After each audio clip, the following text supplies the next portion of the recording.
la parte teológica,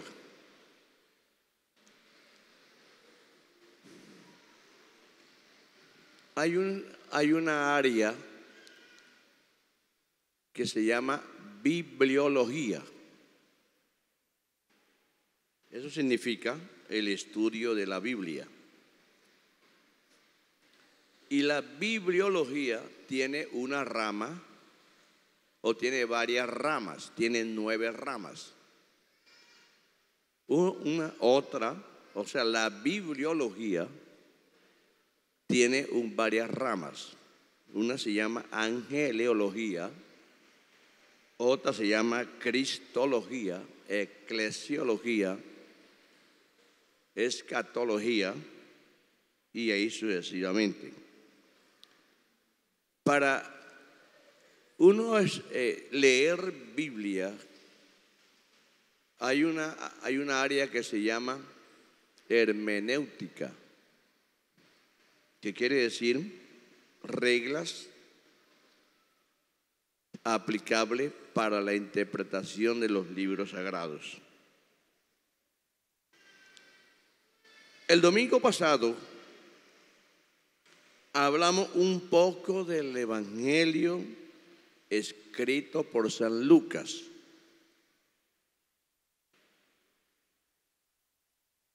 Lo hemos visto en la forma multicultural, universal, porque el Evangelio ha atravesado todas las culturas. O sea que el Evangelio es multicultural como también es universal. Eso procede del latín, que significa católico, algo que es universal. Entonces, si ustedes me prestan atención, con ayuda del Señor, con ayuda de Dios, avanzaremos con la palabra de la cruz en los 3 idiomas. San Lucas hace mucho énfasis en la muerte de Jesús. Fue en una cruz y se explicó la razón por la cual fue guindado en una cruz. Y es que la costumbre era que toda persona que iba a ser muerta en un lugar público tendría que tener sus causas escritas por la cual sea juzgado. San Lucas dice que la muerte de Jesús fue predicha por 3 idiomas: latín, griego y hebreo. San Pablo, escribiéndole a los corintios, le hace mucho énfasis en la palabra de la cruz.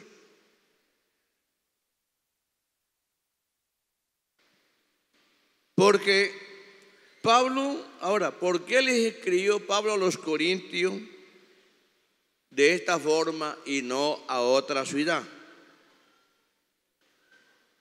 Entonces hay que buscar la geografía, hay que buscar la historia, cuya área se llama historiografía, para tener pendiente lo que la Biblia dice.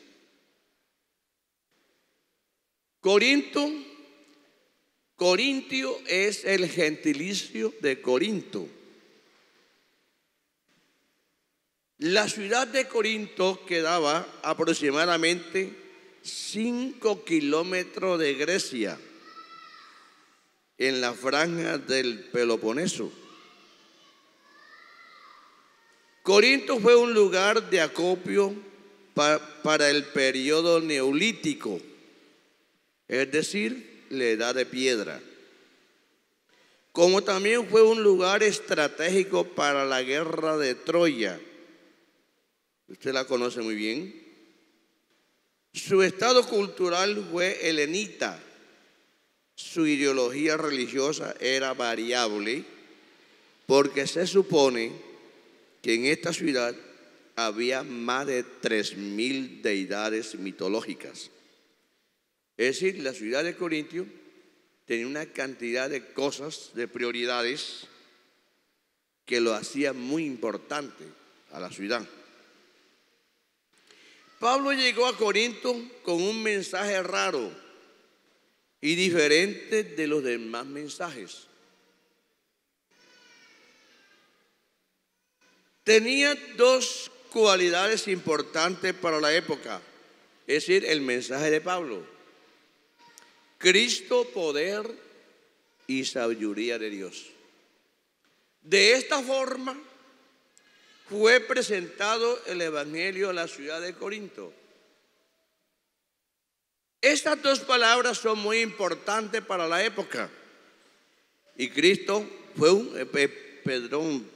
Pablo fue un cazador de ideologías.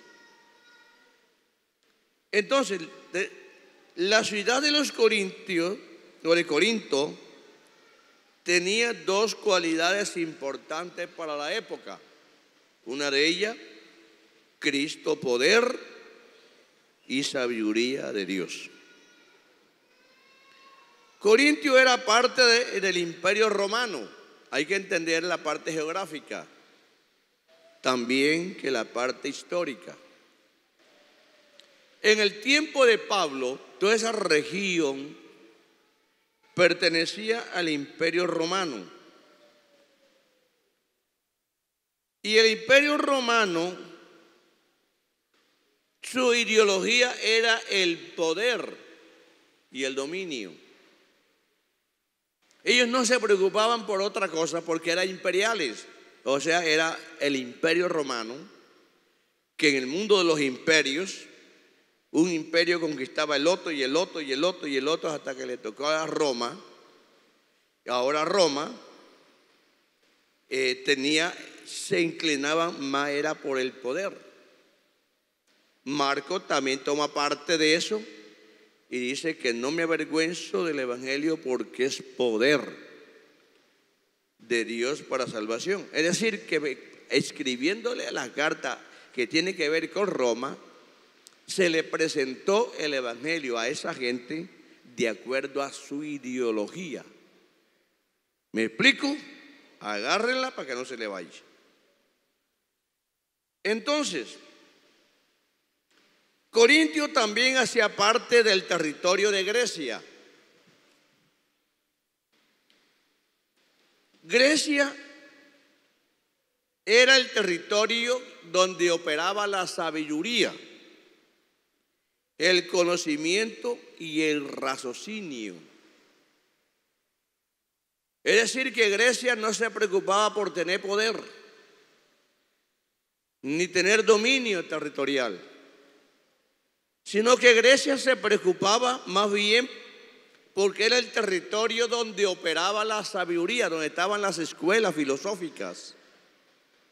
Ahí era conocer a los presocráticos, los sofistas, los epicúreos, los estoicos, etc. Pero ellos no tenían la ideología de la gobernación, del poder, solamente del conocimiento. Entonces Pablo, conociendo las dos cosas, que Corinto hacía parte del imperio, entonces presenta Cristo poder, una alabanza para el nombre del Señor. Y para los griegos, Cristo sabiduría de Dios. Es decir, que Jesucristo tenía las dos cualidades importantes para la época que le pertenecía a la ciudad de los Corintios. Entonces, observemos el recuento que Pablo hace. Entonces, Grecia era el territorio de la sabiduría, del conocimiento, del raciocinio. Pablo utilizó los dos términos pertinentes de la época: poder, sabiduría, los cuales estaban en Cristo. Primera de Corintios, observemos lo que hemos leído. ¿Qué dice? Porque la palabra de la cruz Ya lo tienen todos. Biblia abierta. Me lo agarré. ¿Dónde está su Biblia? Bueno, ábrala. Corintio dice. ¿Qué dice Primera de Corintios? A ver. ¿Qué dice?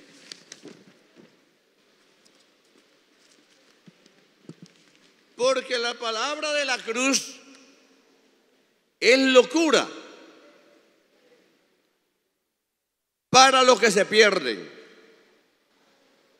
pero para los que se salvan, esto es que poder de Dios. Pues está escrito, Pablo toma algo de allá de la bibliología. Está escrito, destruiré la sabiduría de los sabios, eso lo dijo Dios, y desecharé el entendimiento de los entendidos. Hermano, esto es cuando uno conoce los principios, parece que la mente se nos cambia y nos va iluminando otras cosas. Ya antes de existir Grecia, ya Dios en la antigüedad la había visto. Antes que existía Roma, ya también Dios lo había visto. Entonces digo, destruiré la sabiduría de los sabios y desecharé el entendimiento de los entendidos. ¿Dónde está el sabio? ¿Dónde está el escriba? ¿Dónde está el disputador de este siglo? ¿No ha enloquecido Dios la sabiduría del mundo? Pues ya, en la sabiduría que Dios tiene, el mundo, es decir, la preexistencia, y se puede decir así, la preexistencia de Dios, conocimiento anticipado de Dios, el mundo no conoció a Dios mediante la sabiduría. Agradó a Dios a salvar a los creyentes por la locura de la predicación. ¿Por qué la locura? Ante la filosofía y ante el mundo hebreo es una locura. Ojalá me diera tiempo el Señor para explicarlo por qué. Porque es que los judíos piden señales y los griegos buscan sabiduría. Eso dice 1 Corintios capítulo 1 versículo 22, versículo 23. Pero nosotros predicamos a Cristo crucificado, que no tiene nada que ver con el poder de Roma, ni tiene nada que ver con la sabiduría de los helenitas. Nosotros predicamos a Cristo crucificado, para los judíos ciertamente tropezadero, y para los griegos, para los gentiles, locura. Mas para los llamados, así judíos como griegos, Cristo poder de Dios y sabiduría de Dios. Una alabanza para el nombre del Señor. Hermano, yo no sé por qué soy salvo. Yo no sé ni entiendo por qué usted es salvo. Eso es un milagro de Dios. Una alabanza para el nombre del Señor Jesús. Porque ahora, vamos aquí unos análisis y nos vamos. ¿Por qué Pablo le predicó a los corintios la palabra de la cruz? Pablo le dijo, cuando fui a vosotros, me propuse en mi corazón a no saber nada. Pablo, recuerde que Pablo tenía las dos cualidades, la griega. Pablo sabía varios idiomas. Pablo fue educado en los dos idiomas, en la parte griega y en la parte judía. Allá en Tarso, Pablo estaba en la universidad de los israelitas, que estaba en Tarso, que era un lugar central universitario. Pablo estudió allí. También Pablo fue griego y al mismo tiempo fue judío. Es decir, que Pablo tenía las dos personalidades, griego y judío. Su descendencia judía, su nacimiento griego. Escuche bien esto. Entonces Pablo, ¿por qué Pablo le predicó a los corintios la palabra desde la cruz? Porque esta palabra era conocida por todas las culturas primitivas. Por eso se le encarga a todos ustedes, a toda persona, que usted para predicar el evangelio tiene que conocer las culturas. Si es indígena, de cualquier clase de etnia, de qué parte si es antioqueño, a ver, si es de donde sea. Pablo, cuando fue al Areópago, le predicó precisamente las 7 ciencias de Grecia. Por eso a Pablo le dieron el diploma para que predicara en Grecia, en el Areópago, ante 70 jueces. Y tanto que fue así, que dice la historia que el presidente del Areópago con la secretaria se convirtieron al Señor. Una alabanza para el nombre del Señor. ¿Cuánto damos gloria a Dios, hermanos? Entonces, la palabra de la cruz era conocida en toda la cultura primitiva. En la tierra de Israel es la tierra escogida por Dios. Aquí hay una cosita muy importante, porque nosotros estamos inclinados, escúcheme, inclinados en la geografía. La geografía señala los lugares. Nosotros, los humanos, le damos el nombre a los lugares de acuerdo a las circunstancias y a la época.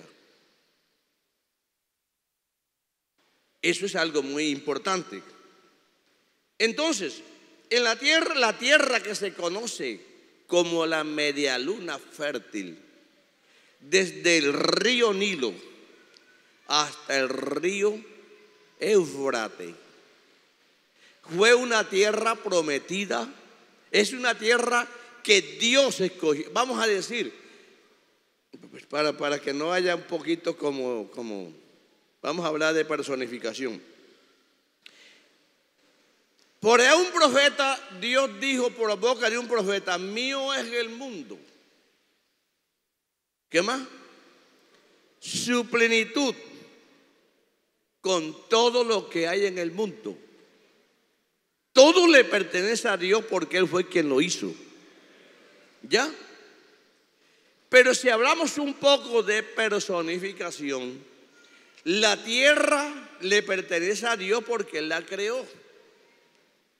Pero dentro de la tierra que Dios creó, se la regaló al hombre y dejó una partícula de la tierra para él. Vamos a ver si me doy por explicado. La tierra es de Dios. Listo. Pero ahora, si la tierra es de Dios, Dios dejó, como por ejemplo, usted hace un sancocho, como el que hicieron esta semana tan sabroso. Un sancocho, ese sancocho es suyo, porque usted fue al mercado, lo compró y qué más, y lo hizo y todo, eso es suyo. Pero cuando el sancocho va estando, usted busca un caldero por aparte y aparta un poquito, y lo demás lo regala. Es decir, que aunque sea suyo, de lo suyo apartó un poquito suyo, y lo demás lo regaló. ¿Sí me estoy explicando cómo es el negocio? Eso se llama personificación diminutiva. Entonces ahora Dios apartó una parte del territorio del globo terráqueo, lo apartó para Él.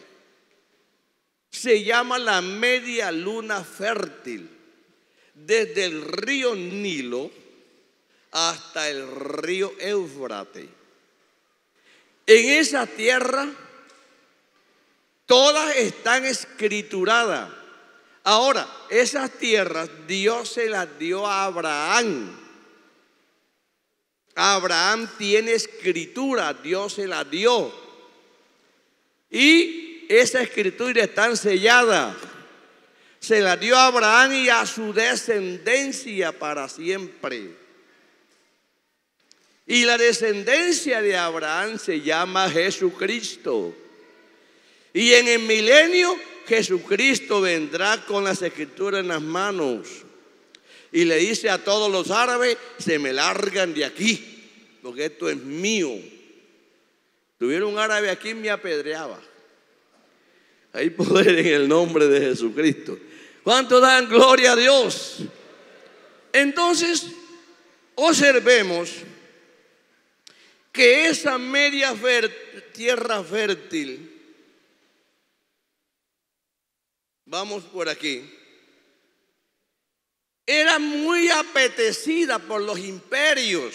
Ahora, la tierra de Israel, lo que se llama la media luna fértil, porque usted la mira en el mapa y es como, el territorio es como una media luna, cuando está así, ¿qué? Cuarto menguante. Se ve así en el mapa. Por eso se llama la media luna fértil. Fértil porque es bañada 200 kilómetros de delta, tiene el río Nilo, y eso es bañada, y ahí viene el Éufrates, y esa es una tierra muy riquísima, y Dios la hizo, puso todas las riquezas allí y dijo: esta la voy a coger para mí. ¿Me expliqué? Bueno, si no me prestaron atención, se quedó. Entonces, esa tierra escogida por Dios, dada a la familia de Abraham como herencia, y ha sido muy apetecida por muchos imperios por la parte geográfica en que se encuentra. De allí, en la parte geográfica, el domingo pasado vimos hablando de ella. Hay muchos fenómenos que no se consiguen en ninguna parte más de la tierra. En esa tierra hay muchas riquezas, hay muchas sales. El mar salado, el mar que es muerto, creo que tiene 9 veces más salado o 7 veces más salado que los demás océanos, etcétera, etcétera. La parte geográfica es apetecida por muchos imperios. En el tiempo de Cristo operaba 3 clases de gente, son las primitivas, que eran los hebreos, los que descendían de Abraham, los romanos, los griegos. Jesucristo, con su llegada, dividió la historia en 2 fracciones. Primero, Antiguo, y segundo, Nuevo Testamento. Cuando Cristo fue crucificado para morir, cuyo acto fue declarado en lugar público, en un cerro, en un lugar público.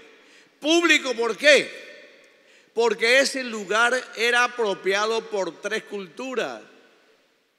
Dícese que habían 3 caminos: un camino de los hebreos, un camino de los griegos para ir a Roma, y para ir a Grecia, y un camino para ir al latín, es decir, a Roma.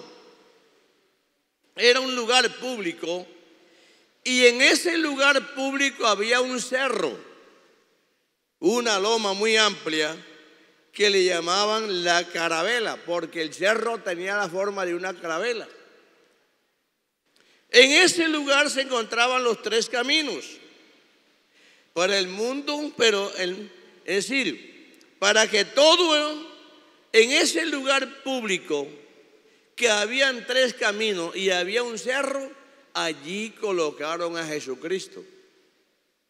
Es decir, que todas las culturas primitivas vieron a Jesucristo crucificado, y al mismo tiempo estaba una inscripción que quería decir o decía la causa por la cual él había sido muerto, y era este es el rey de los judíos.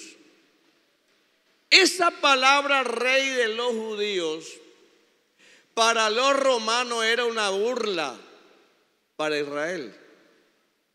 Para los griegos la sabiduría también era una burla. Y así tratan al rey de los judíos. ¿Cuántos creen que hay poder en el nombre del Señor? Una alabanza al Señor Jesús. Roma se reía porque le tenía miedo a Cristo, porque iba a desplazar allá y iba a darle un bloqueo a Césares. Entonces ahora dictó. ¿Quién dictó? Pilato. Roma dictó: pónganle el título rey de los judíos. Para los judíos era una vergüenza que su rey estuviese en esa condición. Por eso la palabra de la cruz es un tropezadero para los judíos y es una locura para los griegos. ¿Cuántos creen que hay poder en el nombre del Señor? Una alabanza para el nombre del Señor. Se ha comentado que en ese tiempo, cuando un criminal se ejecutaba en el sistema romano, se tenía que poner la razón de su muerte. De igual manera, cuando Jesús fue crucificado, Pilato ordenó que en 3 idiomas, griego, latín y hebreo, se escribieran este rótulo, la razón: este es el rey de los judíos. Era importante que se escribiera así porque se habla de un rey. Escúchenme. Alguien dijo que Dios inspiró y tomó la mano de Pilato para escribir este rótulo, porque se habla de un rey y a primera vista se admite que dijo que Dios sostuvo la mano de Pilato mientras escribía, porque ahí esta inscripción de este título, una alabanza al Señor Jesús, se habla de la declaración del reino de Cristo en todos los idiomas primitivos para el mundo de su época. Esto quiere decir que el Evangelio también es para todo el mundo. Una alabanza para el nombre del Señor. ¿Cuánto damos gloria a Dios? Ahora, me van a permitir unos minutos, porque hermanos, Lucas hace mucho énfasis en la escritura. Fue escrito en griego, fue escrito en latín y fue escrito en hebreo. Podemos ver las connotaciones de cada uno de estos idiomas. ¿Por qué se escribió en estos 3 idiomas? El idioma griego tiene 5 particularidades en la historia. Primero, el idioma griego en la historia ha sido el idioma de la cultura. Es el idioma. Usted estudia cualquier clase, cualquier área, y ahí tiene que meterse de palabras griegas. Es el idioma de la cultura. Era el lenguaje o el idioma del pensamiento. Un griego pensaba, era un analítico. Fue la lengua que nos trajo la filosofía que nosotros conocemos. Usted sabe lo que estamos hablando. Cuando uno está estudiando lengua, vamos a decir una licenciatura, lengua española, vienen los sufijos y los prefijos. Esto viene del sufijo tal o viene del prefijo tal. Y por lo regular están en los tres idiomas. Una alabanza para el nombre del Señor. Ahí está el griego metido, porque el griego es el lenguaje del pensamiento. También es el griego, vino la filosofía que nosotros conocemos. El griego en la actualidad sirve para expresar el desarrollo mental del hombre. Usted estudia arquitectura, cualquier cosa que usted estudie, ahí está el griego metido. Porque es el griego del pensamiento, de la idea. Todas las culturas occidentales hemos escogido el idioma griego como vehículo para estudiar todas las ciencias seculares como teológica. El latín se destaca por sus impulsos gubernamentales y de la determinación oportuna. Es el único idioma que certifica que el hombre hizo algo.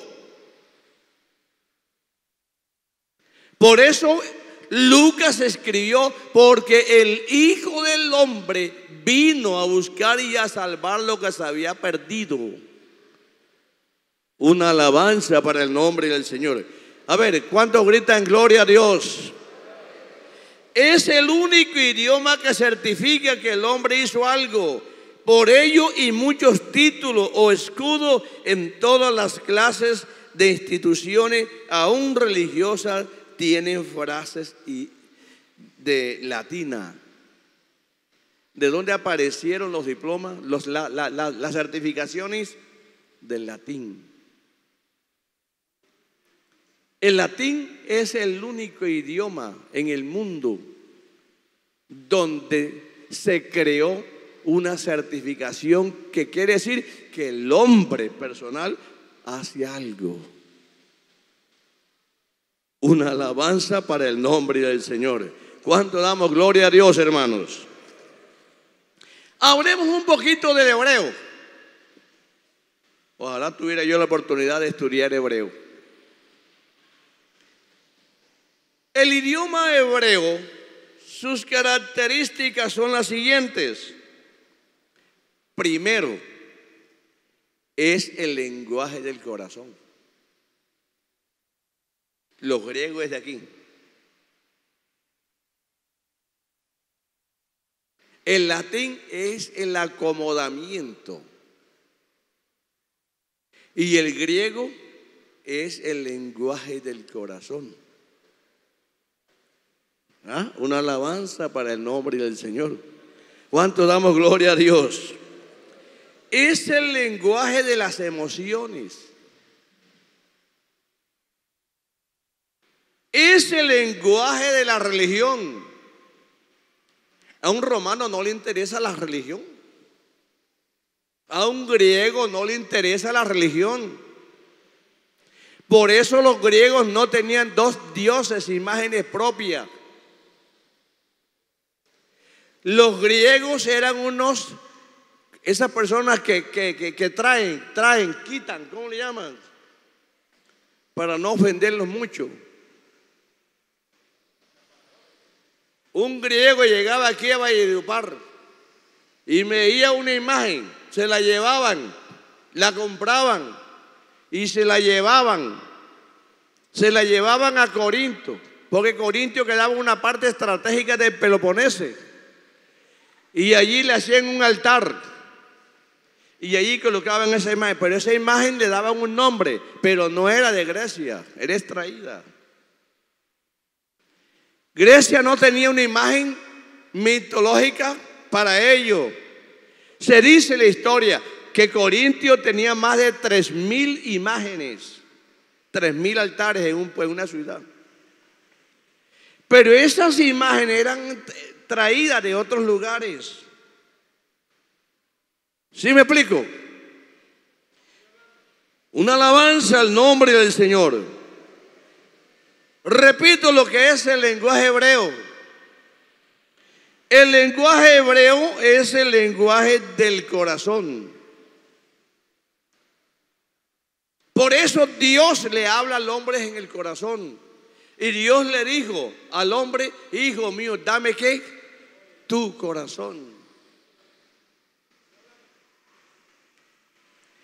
Y siempre Dios, a través del idioma hebreo, Dios se inclina en el hombre, en el corazón. Jesucristo dijo: porque del corazón salen los malos pensamientos.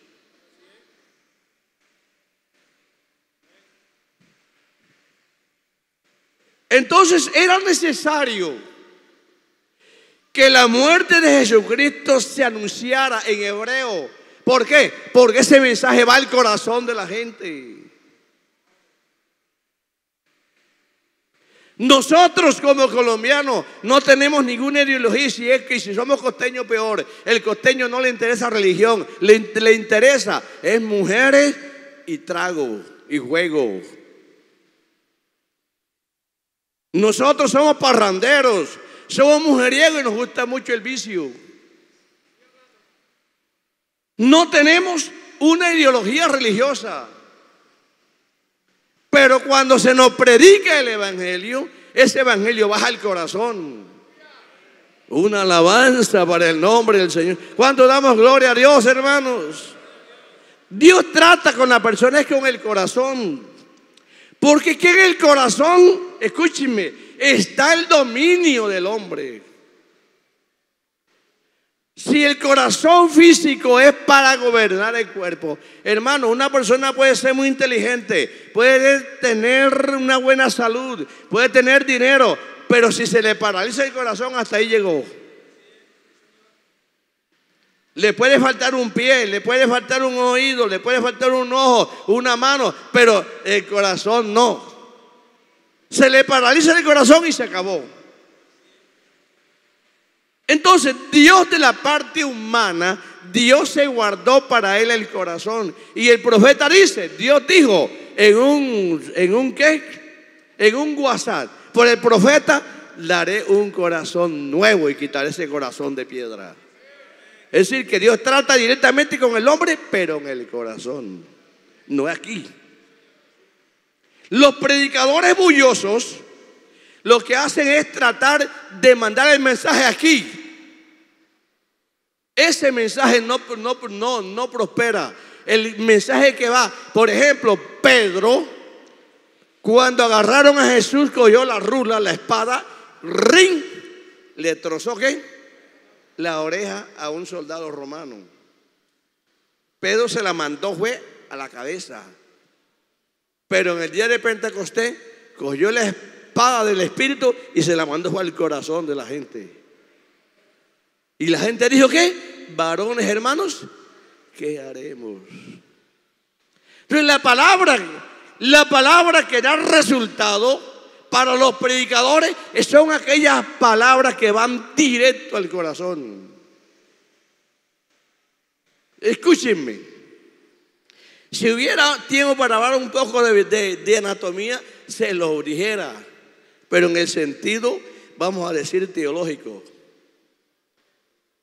Cuando hay unos enamorados, que le dice el novio: cuando te vi, mi corazón aleteaba como golondrina veranera. Te la vendo.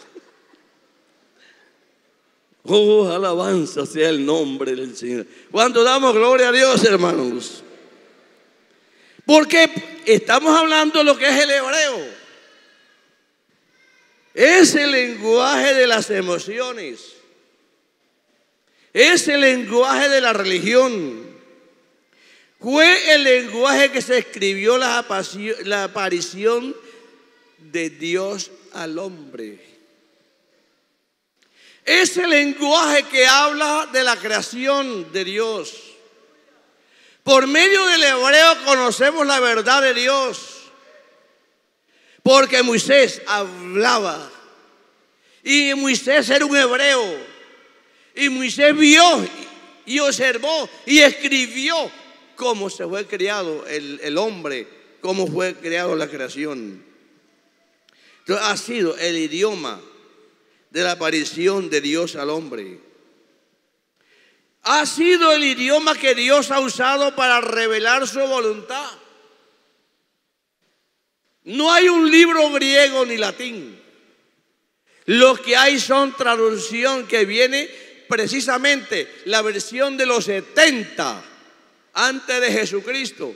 70 sabios griegos que conocían el hebreo y el griego tradujeron la Biblia del hebreo al griego tantos años antes de Jesucristo, que fue la versión que Jesucristo utilizó, la versión de los 70. No hay otro idioma que hable, que tenga propiedad como la tiene el hebreo. Ha sido el idioma que Dios ha usado para revelar su voluntad y el cuidado para con su pueblo. Es el lenguaje que hace vibrar la parte íntima del ser humano. A usted se le puede hablar en latín, se le puede hablar en ¿qué? En griego. Pero eso, el griego queda aquí. Por eso los estudiantes de hoy día, los estudiantes son olvidadizos, tienen que andar con las tártaras estas, consultando constantemente en la universidad, porque son olvidadizos, es de aquí. Lo que es de aquí se olvida. Pero lo que entra al corazón no se olvida. Una alabanza para el nombre del Señor. ¿Cuánto damos gloria a Dios? El latín no es así. El latín busca la gloria del hombre.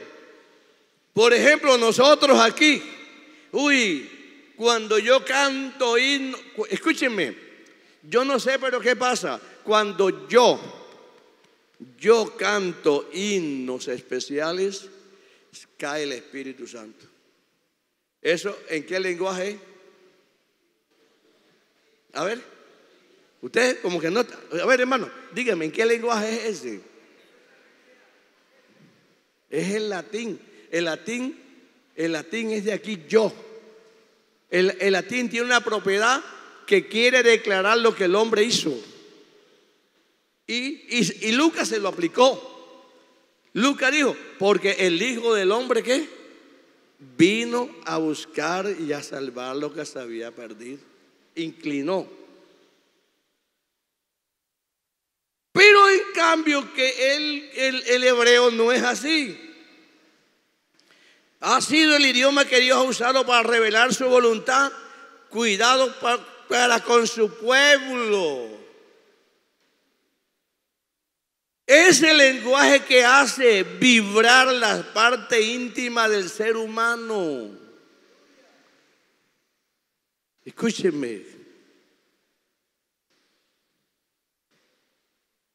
David decía, cuando veo los cielos, obra de tus dedos, ¿qué pasa?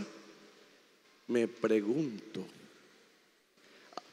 Ese idioma hebreo, cuando David mira, cuando veo los cielos, obra, me pregunto, o sea, me hace vibrar, me hace preguntar, me hace analizar qué es el hombre. Es el único idioma que no tiene rima, que no tiene métrica. Por esta razón todos los hombres de todas partes del mundo, en todas las culturas, se emocionan con sus predicciones que animan al desamparado. Sí, figúrese. Hermanos, mire, el hebreo es el único idioma que hace vibrar la parte íntima del hombre, aunque el hombre esté desamparado. El latín no es así. ¿Cuál es? Si tú te humillas, tú vas a ser muerto. Si tú no tienes conocimiento, eres un analfabeta. Ese es el griego. El hebreo no es así, le da ánimo al desamparado. ¿Qué dice el salmista? Si mi padre y mi madre me desampara, ¿qué? ¿Qué? En paz me acuesto y en paz, ¿qué? Dormiré, porque tú, Jehová, me haces, ¿qué? Vivir confiado. Es el lenguaje que protege el ser humano. Una alabanza para el nombre del Señor. ¿Cuánto damos gloria a Dios? Pilato no solo tenía que explicar los tres idiomas, la razón del crucificado de Cristo, sino que de hecho estaba respondiendo las necesidades del tiempo en que vivían.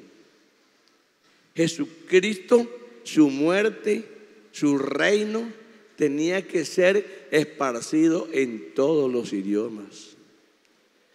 Una alabanza para el nombre del Señor. ¿Cuánto decimos gloria a Dios? Si en la muerte de Cristo se hubiera puesto en hebreo, los griegos no tuvieran oportunidad.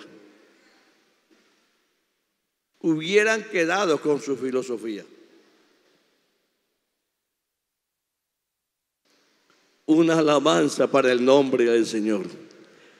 En los latinos hubieran quedado sin fruto nada, pero fue escrito en los tres idiomas. Ese lenguaje, a ver, las características del latín, ¿cuál era? A ver, rápido, recortado. ¿Ah? Por eso es que el evangelio hay que aplicarlo rápido. Amigo, venga escrito, no te pierdes. Rápido, claro. ¿Sí me explico, hermanos? Si lo aplicáramos en hebreo, Jehová es que mi pastor. En lugares de deseado, pasto me hará descansar. Junto a agua de reposo me pastoreará. ¿Qué más dice? Confortará mi alma.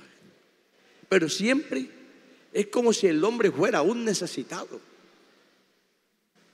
Siempre como si el hombre está caído. Jehová es mi pastor, nada me falta. Una alabanza para el nombre del Señor. Yo no sé en esta mañana si habremos entendido este pensamiento. Pero en esta mañana hay salvación tanto para un judío, para un griego y un latín. El hebreo se divide, se subdivide en en ramificaciones. Hay varias clases de hebreos, hay varias clases de latín y también hay varias clases de griego. Son ramificaciones que se han extendido en el mundo. Es decir, que en esta mañana todos podemos entender bien claro la predicación del evangelio, que Jesucristo es el Rey. En esta mañana Él está sentado en la silla del universo y a Él está sujeto todo lo que existe, visible e invisible, sean tronos, potestades, dominio, autoridad, todo absoluto está bajo Jesucristo en esta mañana. Una alabanza para el nombre del Señor. Yo no sé si en esta mañana usted lo quiere aceptar. Puestos en pie y vamos a orar. Yo creo que se levanta una mano diciendo, mostrando que usted necesita. El sabio, cualquiera persona necesita. El más analfabeta posible entiende este mensaje. Gracias al Señor. Aquí viene un señor. Vamos a orar por él. ¿Quién más viene en esta mañana? De pronto usted dice, no, pero ya la droga me acabó. No te preocupes, Dios tiene tanta autoridad y Dios quiere perfeccionar su poder contigo. Dios te cambia, así como cambió el agua en vino. Sigan viniendo porque vamos a orar por ustedes. De pronto no es un mensaje de brinca para animar los ánimos, pero en esta mañana la muerte de Jesucristo fue anunciada para todo el mundo. Por eso Él dijo, y por todo el mundo, ¿qué más? Predicad el evangelio a toda criatura. Casi 900 personas, 869. ¿Quién más quiere venir al altar? De pronto usted está como David. Mi padre me aborreció, mis hermanos me aborrecieron, mis amigos me aborrecieron.